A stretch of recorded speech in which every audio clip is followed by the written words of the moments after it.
Quesé y estamos en la cuarta entrega de nuestra charla con el artista Román Vitali. En esta oportunidad nos va a estar contando el material que emplea y lo utiliza desde su época de más tierna infancia, ¿no? En un momento él jugaba con esas cuentas que son de acrílico, facetadas, y luego las va hilvanando a manera de tejido.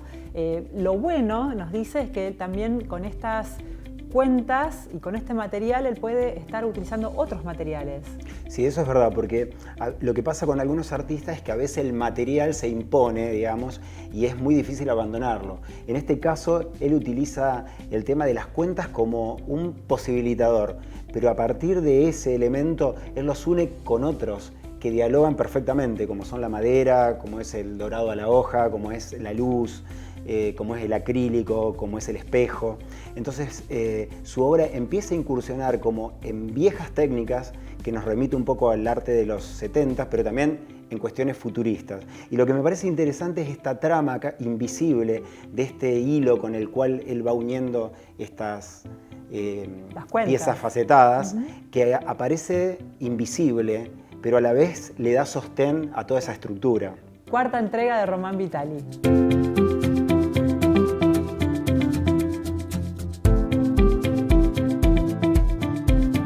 Me parece que hay como dos vertientes o dos caminos que se cruzaron.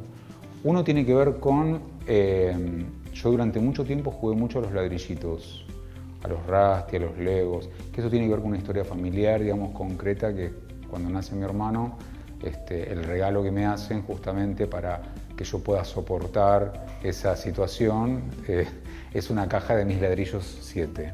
Que fue el mejor regalo que me pudieron haber hecho porque siempre lo vi como una caja de herramientas más que como una caja de juguetes. Ahí me obsesioné bastante con lo constructivo, con el encastre, sobre todo con una situación que tiene que ver con cómo modular y construir a partir de una cosa lúdica. Pero en verdad yo después siempre me acuerdo que lo que hacía no era un autito, generaba construcciones casi abstractas, como muy complejas, porque siempre, digamos, eran bastante complejas o arquitectónicas. Y ese fue un elemento que está presente, digamos, en cómo construyo ahora. Y la otra situación fue un rosario que estaba colgado en la casa de mi abuela, que estaba hecho de este material, donde la cruz era bastante grande y también estaba tejida de manera geométrica y encastrada. Y siempre tengo el recuerdo justamente de ese rosario colgado. Y me llamó mucho la atención la situación de encastre de esas piezas, ¿no? La geometría de cada pieza que hace que simplemente por tensión encastren, porque digamos, lo que estamos viendo ahí no tiene absolutamente nada interno, no tiene alambre, no tiene nada. A partir de ahí me empecé a interesar, primero me encontré con el material, no lograba lograr la geometría o la tensión. Hasta que empecé como a investigar y yo veía que había cosas que se hacían, cosas muy de la cultura popular también, ¿no?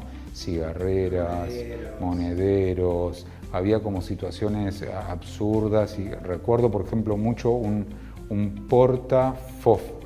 caja de fósforo colgado en una cocina lleno de grasa. Y yo digo, bueno, todo era una imagen como bastante extraña o surrealista de por sí, porque por un lado, el material tiene como una pretensión de lujo, parecieran ser cristales, pero no lo son, es acrílico. Por otro lado, tampoco es plástico, parece un material barato y no lo es tampoco, digamos.